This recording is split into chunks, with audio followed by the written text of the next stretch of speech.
जय शिवराय मित्रांनो. चला, आज आपण नवीन प्लेलिस्ट तयार करत आहोत.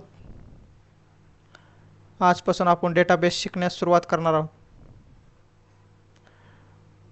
डेटाबेस आपल्याला शिकणं गरजेचं आहे. जर आपण फुल स्टॅक जावा करीत असाल तर आपल्याला डेटाबेस शिकणं महत्त्वाचं आहे.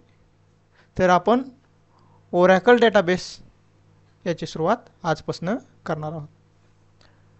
डेटाबेस म्हणजे काय? डेटाबेस म्हणजे एखाद्या विशिष्ट प्रकारचा डेटा संग्रहित करून ठेवणे, त्याला डेटाबेस म्हणतात. कशामध्ये ठेवतात? डेटाबेसमध्ये. मग तो संग्रहित केलेला डेटा, त्याच्यावर आपण विविध ऑपरेशन करू शकतो, विविध कार्य करू शकतो. कोणकोणते कार्य करू शकतो? आपण त्या डेटाबेसमध्ये नवीन डेटा ॲड करू शकतो, तो डेटा अपडेट करू शकतो, डिलीट करू शकतो. असे विविध प्रकारचे कार्य ऑपरेशन आपण त्या डेटाबेसवर करू शकतो. त्यामुळे आपल्याला डेटावर कार्य करणे सोपे होऊन जाते. त्यामुळे आपण कशाचा उपयोग करतो? डेटाबेसचा उपयोग करतो. मग आज आपण पाहणार आहोत आपण ओरॅकलमध्ये काय काय शिकणार आहोत. तर चला सुरुवात करूया. तर आज आपण ओरॅकलमध्ये 5 युनिट आहेत. तर आपला पहिला युनिट कोणता आहे? पहिला टॉपिक DBMS. तर दुसरा टॉपिक आहे ओरॅकल. याची आपण सर्व माहिती पुढल्या भागात पाहणारच आहोत. आज आपण सिलेबस पाहू फक्त. तिसरा टॉपिक आहे SQL. SQL मध्ये आपण पाहणार आहोत introduction to SQL, sub language of SQL, मग SQLचे डेटा टाईप कोणते आहेत, ऑपरेटर कोणते आहेत, SQL मध्ये फंक्शन कोणकोणते वापरले जातात, त्या फंक्शनचे कार्य काय आहेत, कशा प्रकारे आपण यूज करू शकतो, त्यामध्ये क्लॉजेस कोणकोणते आहेत. आपण जर डेटाबेसमध्ये अनेक प्रकारचे टेबल केलेले असतात, त्या टेबलला जॉईन कसं केलं जातं, कॉन्स्ट्रेंट कोणकोणते आहेत, सब क्वेऱ्या कोणत्या आहेत, व्ह्यूज, सिक्वेन्स, इंडेक्सेस, अशा आपण सर्व माहिती ओरॅकलमध्ये पाहणार आहोत. आपला चौथा टॉपिक आहे नॉर्मलायझेशन.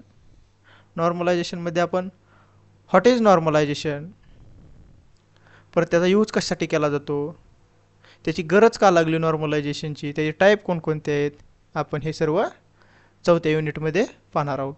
आपला 5वा युनिट आणि शेवटचा युनिट कोणता आहे? तर PLSQL. PLSQL म्हणजे काय? Procedure language, procedure structure query language. त्याच्यामध्ये आपण इंट्रोडक्शन PLSQL का पाहणार आहोत. SQL आणि PLSQLचा डिफरन्स बिटवीन पाहणार आहोत. कंडिशनल आणि लूपिंग स्टेटमेंट काय आहेत ते पाहणार आहोत. कर्सर्स, एक्सेप्शन हँडलिंग पाहणार आहोत. स्टोअर्ड प्रोसिजर, फंक्शन, ट्रिगर्स, हा सर्व आपण कशामध्ये पाहणार आहोत? ओरॅकलमध्ये. आजपासून आपण ओरॅकलला सुरुवात करत आहोत. सर्वांनी पूर्ण प्लेलिस्ट पाहिजे आहे. आपल्याला ह्या प्लेलिस्टद्वारे नक्कीच फायदा होऊन जाईल. मग आता आपण फुल स्टॅक जावा करीत असाल, फुल स्टॅक डेव्हलपर आपलं बनण्याचं स्वप्न असेल, एखाद्या मोठ्या MS कंपनीमध्ये लागण्याचा आपलं स्वप्न असेल, तर आपलं त्यासाठी डेटाबेस शिकणं गरजेचं आहे. मग डेटाबेस काय आहे ते आपण पाहणारच आहोत. तर आपण आधी पहिल्यांदा सुरुवातीला पाहू फुल स्टॅक डेव्हलपर म्हणजे काय.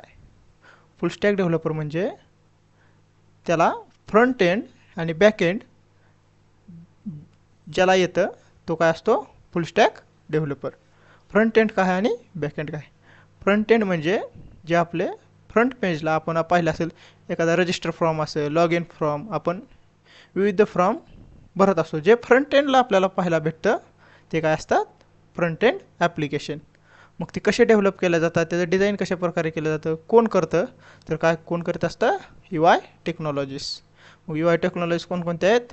HTML झालं, CSS, JavaScript, angular JS, react etcetera. हे काय करतात? फ्रंट एंड ॲप्लिकेशन तयार करतात. हे झालं फ्रंट एंड ॲप्लिकेशन. मग बॅक एंड ॲप्लिकेशन हा आहे जो आपण फ्रंट एंड ॲप्लिकेशनद्वारे डेटा सबमिट केला असतो, तो कशामध्ये स्टोअर होतो? बॅक एंड ॲप्लिकेशनमध्ये स्टोअर केला जातो. आपण समजा कॉलेजचा फॉर्म भरला आणि सबमिट करतो, मग तो डेटा कुठं स्टोअर केला जातो? बॅक एंड ॲप्लिकेशनवर स्टोअर केला जातो. मग बॅक एंड ॲप्लिकेशन कोणकोणते आहेत? तर ओरॅकल हा आहे, MySQL हा आहे, एक्सेट्रा. असे अनेक प्रकारचे डेटाबेस मार्केटमध्ये अवेलेबल आहेत. हे झालं बॅकएंड ॲप्लिकेशन. मग ह्या दोन्हीला कनेक्ट करण्याचं काम कोण करीत असेल तर सर्व्हर साईड टेक्नॉलॉजीज करत असतात.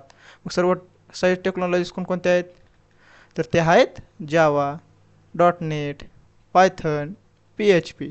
हे काय करत असतात इटॅब्लिश कनेक्शन करत असतात कोणाचं front end and back end ॲप्लिकेशनचं.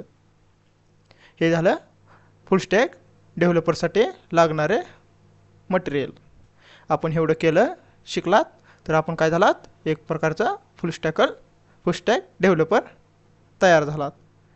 तर आपण उद्यापासून ओरॅकल हा शिकण्यास सुरुवात करणार आहोत. तरी सर्वांनी आपल्या पूर्ण व्हिडिओ पाहायचा आहे आणि व्हिडिओचा आनंद घ्यायचा आहे. धन्यवाद.